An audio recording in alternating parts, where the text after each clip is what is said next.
E oggi all'Ospedalieri si parla di questo progetto Liberi di Scegliere, avrà sicuramente un successo notevole come ha avuto anche in Calabria, per sensibilizzare i ragazzi a tutte quelle situazioni di disagio, di disagio minorile soprattutto che si realizzano ovviamente soprattutto nelle grandi città.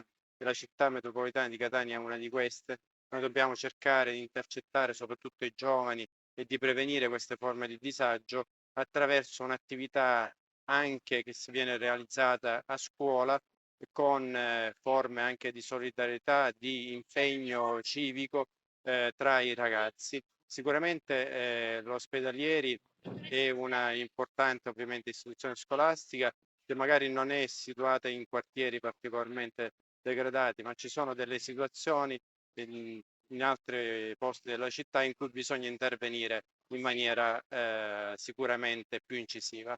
E noi lo faremo come ufficio scolastico, ma soprattutto lo devono fare anche il comune, gli enti locali, la procura e anche tutte le istituzioni scolastiche che coinvolgeremo. Quindi siamo fiduciosi che questo fenomeno della devianza minorile possa essere sicuramente arginato con l'impegno di tutti.